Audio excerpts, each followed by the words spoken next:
Now, Frankie might think he's the greatest of all time, but I wonder if I asked you the question, who is the greatest Irish man, woman or man, who is the greatest Irishman of all time, what would you say? Now, if you're thinking about music, you might suggest, well, surely it's Bono from U2, or Phil Lynott from Thin Lizzy, or perhaps Van Morrison, or Dolores O'Riordan from the Cranberries, or maybe someone else. And if your mind jumps to literature, you might say, well, surely it's James Joyce, or Oscar Wilde, or Maeve Binchy, or William Butler Yeats, or someone else. And you might say, no, it has to be a sportsman. Surely it's George Best, or Roy Keane, or Katie Taylor, or Brian O'Driscoll, or someone else. Who is the greatest Irishman of all time? But of course you'd say, well, it must be a politician, someone who fought for independence, or someone who fought for peace, or someone who fought for breaking through the glass ceiling. And so you might say that it must be Michael Collins, or John Hume, or Ballinar's own Mary Robinson. Or maybe you'd claim JFK or Joe Biden as Irishmen and say, well, one of them surely is the greatest one of all time.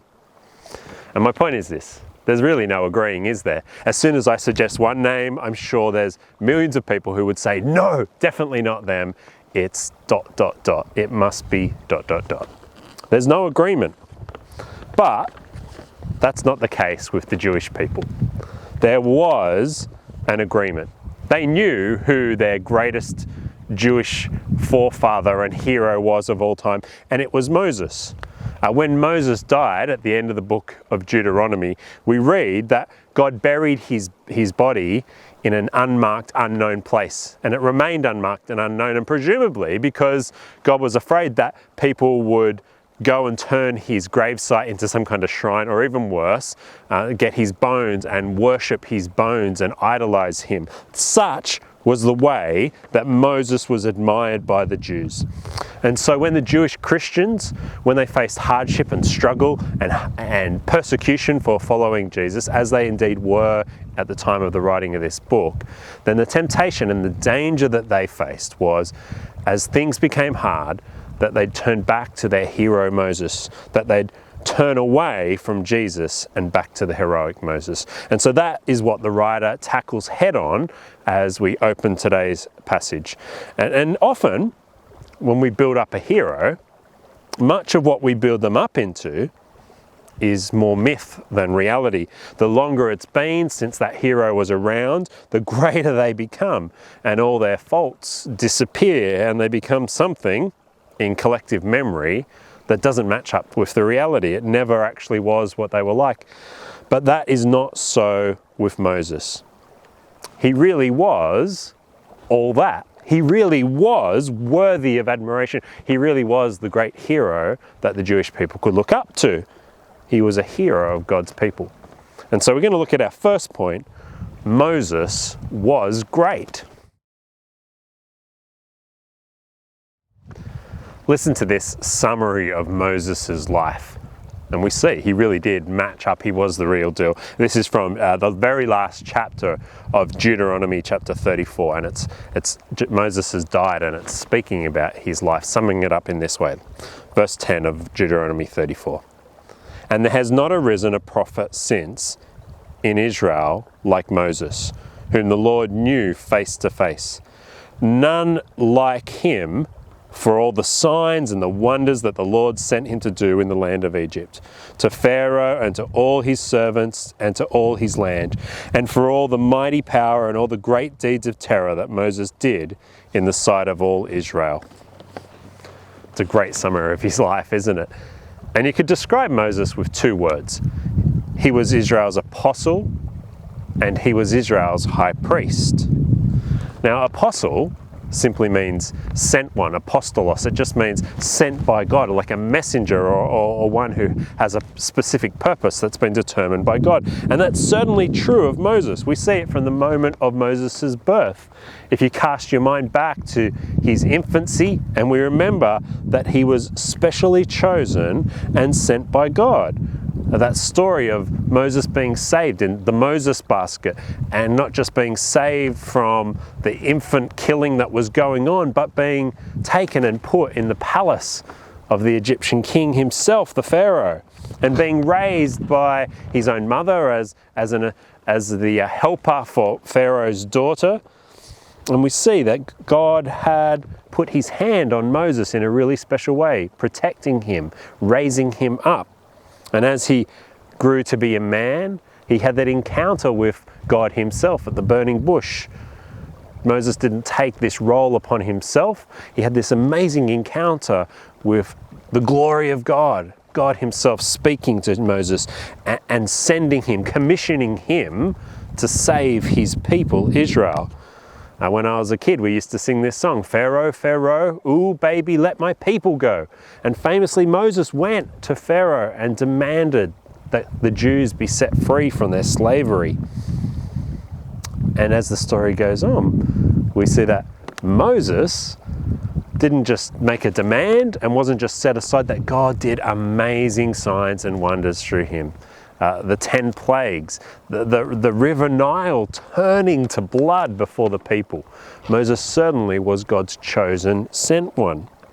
And when there were accusations against Moses, when Miriam and Aaron were making accusations against Moses, we read that God himself defended Moses. God himself came and said, you can't say that about Moses. And this is what he said in Numbers 12, in verse 6. God says, hear my words, is that if there is a prophet among you, I, the Lord, make myself known to him in a vision. I speak with him in a dream, but not so with my servant Moses. He is faithful in all my house. With him I speak mouth to mouth, clearly and not in riddles, and he beholds the form of the Lord. Here is one who came into God's presence in a way no one else could, no one else had, no one else would again. And here is one who spoke face to face with God. And beyond just rescuing God's people, we know that Moses was the conduit for God giving his law to the Jews. The Jews loved the law. It showed what it meant to live for God's marked out people, how to live for him and please him. And so the conduit of the law, Moses, was then held in such high regard. We know that the law is often referred to as the law of Moses, because he was this mighty conduit. And how did God give it? Well, we know that God gave it face to face. And as Moses descended from the mountain, he was glowing, bright, his skin bright and glowing just because of his encounter with the holiness of God himself. Here is one who is sent by God like no one else. And we know too that not only was he Israel's apostle, he was their high priest. Now, you might say, well, hang on, no, Aaron was the high priest, Moses' brother. And that's true. It was Aaron who was appointed high priest. It was Aaron who held the title and wore the high priestly robes. But it was actually Moses, as we look at his life, who truly fulfilled that role in a way no one else did. Not Aaron and not any of the high priests that followed in the centuries afterwards. No one even went close to Moses' high priestly role. You remember in the wake of the golden calf incident, when the Jewish people, led by Aaron, built this horrendous golden calf and worshipped it rather than the Lord, and God was furious at his people and he wanted to wipe them out completely. And what did Moses do? He went to God and interceded for his people. He stepped in as a go-between. That's what priest means. And Moses was able to convince God, not that God needed convincing, but he was able to intercede for his people, and God spared the people. And you remember when fighting against the Amalekites, that this enemy of God's people, that Moses held his arms up to the Lord and he interceded for them as they fought. And when his arms came down, then the Amalekites were pushing forward and winning. And when his arms were lifted back up for his people, then the Jews were winning. And interestingly, Aaron himself was one of the ones holding Moses' arms up, as Moses showed he was this go-between between the Jewish people and God.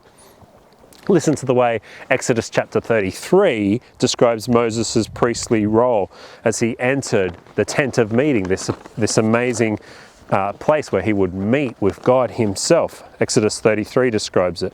Now Moses used to take the tent and pitch it outside the camp, far off from the camp, and he called it the tent of meeting. And everyone who sought the Lord would go out to the tent of meeting, which was outside the camp. Whenever Moses went out to the tent, all the people would rise up, and each would stand at his tent door and watch Moses until he had gone into the tent. When Moses entered the tent, the pillar of cloud would descend and stand at the entrance of the tent, and the Lord would speak with Moses. And when all the people saw the pillar of cloud standing at the entrance of the tent, all the people would rise up and worship, each at his tent door. Thus the Lord used to speak to Moses face to face as a man speaks to his friend. Isn't that an amazing picture? Moses was the sent one from God. Moses was the go-between, the amazing high priest. And it wasn't hype. Moses truly was worthy of this status as the revered and honored hero of the Jewish people. Moses was great. And so the writer to the Hebrews, he needs to warn the Jewish Christians not to lose sight of Jesus. He needs to show them that as great as Moses is, as great as Moses was, that Jesus is better. And so let's turn now and think about that from Hebrews chapter 3, verses 1 to 6. Usually when we want to show that somebody is greater, we downplay the other person. To show that one is good, we push the other one down. Think of Donald Trump and his constant claiming that whatever he did, he was always the best ever. No one's better than me, he'd say. No one's better than me. I'm the best president ever. And not only did he boast about himself, but constantly he would compare himself to those who'd come before him, specifically Obama, and he'd make it clear his disdain for Barack Obama's his time as president, all the failures supposedly of Barack Obama as Trump lifted himself higher. And that's often what happens. But there's no need for that to happen here. In fact, the opposite. Hebrews doesn't downplay Moses, it shows how great he is. It doesn't denigrate him or minimize his role or his heroic status. In fact, it emphasizes here in Hebrews chapter 3 the continuity between Jesus and Moses. And that's because there's a continuity between the Old and the New Testament.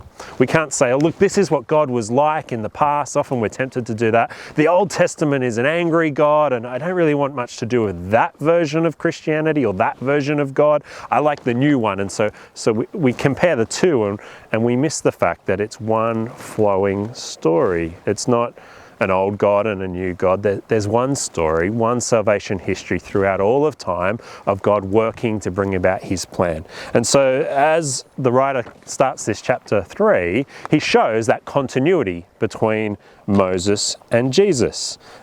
We read from verse 1 to consider Jesus, and then on to verse 2, who was faithful to him who appointed him, just as Moses also was faithful in all of God's house. There's a shared faithfulness of both Moses and Jesus. The same word is used. They were both faithful. It's one big plan that they were both faithful to. They were both part of God's big plan to bring salvation to the lost, to bring glory to himself. Both of them were part of the one plan. And we see that it's the one house that both Jesus and Moses are faithful in. God's house, God's people, the people of Israel, and those grafted into the people, the church, universal. Both of them, different roles, different importance, certainly very different importance, but one plan, one people, and one God. There is a clear continuity between Moses and Jesus. Jesus is greater than Moses. Verse 3 tells us, even though there's this continuity, that there is also a very big difference. For Jesus has been counted worthy of more glory than Moses, as much more glory as the builder of a house has more honor than the house itself. For every house is built by someone, but the builder of all things is God. Now Moses was faithful in all God's house as a servant, to testify to the things that were to be spoken later. But Christ is faithful over God's house as a son. He's so clear in his difference, and as he compares Moses and Jesus. Moses, yes, he was faithful, but his role was as a servant in God's people, one of God's people. Taking that building metaphor, Moses was like a really important brick, but still just part of the house. He was a brick. An important one, worthy of honor, prominent in his place, used by God in mighty ways, but still just part of the house. And compare that to Jesus. Jesus wasn't a mere part of God's work. He was the architect himself. He was the owner, the builder, the one for whom the house exists, the one who put it all together, and the one who has ownership over the house. Not just in the house, but over the house. Jesus and Moses both served, both were faithful, but one was a mere servant, the other the very son who is over the house, God's faithful son over the house. And we see that Moses' role in service, did you pick that up in verse 5, was to testify to the things that were to be spoken later. Moses' faithful service involved pointing forward to the Son, to Jesus himself. Jesus is greater than Moses in every way. And in verse 1, Jesus is described as the apostle and the high priest. Now, as we saw earlier, Moses served as an apostle, as a sent one by God, and he exercised an unparalleled high priestly role as the go-between. Jesus is described as the apostle, as the high priest. He's not merely the best among many, he's the fulfillment of all those roles. He's the one for whom Moses pointed forward to, the one for whom every apostle and every high priest pointed forward to him, fulfilling the role perfectly and completely. Firstly, we see that Jesus is the perfect apostle, the sent one. He claimed that again and again, dozens of times throughout John's Gospel. Jesus refers to himself as being sent by God, sent to proclaim God's kingdom, sent to show people who God is, and more than that, sent to go to Jerusalem, to faithfully, obediently go to Jerusalem and die on that cross and fulfill God's amazing plan of salvation. He showed his obedience. At last chapter 2 referred to him as being perfected by suffering, completing God's plan by suffering on that cross. He was the ultimate apostle, the ultimate sent one. And he is the perfect high priest. Not just was, but is. Jesus rose from the grave and conquered death for us. And we saw in chapter 2 that he isn't afraid to call us brothers, that he has been made a perfect high priest because he knows what it is to suffer and yet is fully God. Uniquely, Jesus is fully God as well. And so when you think of that idea of being a bridge, a go-between between the people and God, what better than one who is both God and man, who understands and obeys the will of the Father perfectly, and who knows what it is to suffer and be tempted perfectly. Jesus uniquely is the perfect high priest and the perfect apostle, unparalleled even by Moses, better in every way. Jesus is better than Moses. And so, as always with the book of Hebrews, there's an application for us in that. Temptation was facing the Jews, the Jewish believers back then, to turn away from Jesus back to their hero Moses. I'm guessing you're not particularly tempted to set your eyes on Moses and to worship him and to leave Jesus and follow Moses instead. I'm guessing that's not your temptation.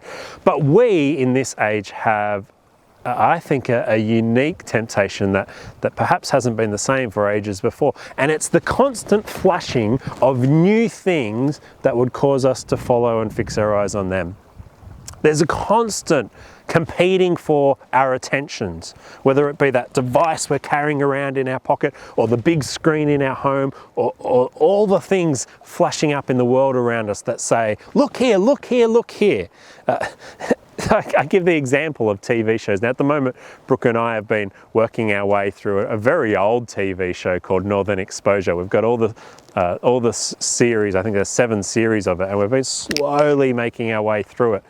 But even as we do that, what often happens is a new show grabs our attention. On Netflix, watch this, or on Disney Plus, watch the Mandalorian, and we stop watching Northern Exposure and we begin watching this other show. And maybe that happens to you as well. I'm guessing it does, and you forget to get back to the show you were watching. It even happens with good things like books. I'm so excited at the moment to be reading Gentle and Lowly, but even as I'm enjoying and reading that, new books grab my attention. I ordered another book the other day before I've even finished the one I'm on. And what happens then for me all too often is I fail to finish, and the book ends up gathering dust with a bookmark somewhere partway through it, rather than having got to the end. Well, the warning here is, don't let Jesus become a series that you started and then gave up on. Don't let him become like a book who has a bookmark in there but is just gathering dust perhaps under your bed or on a shelf.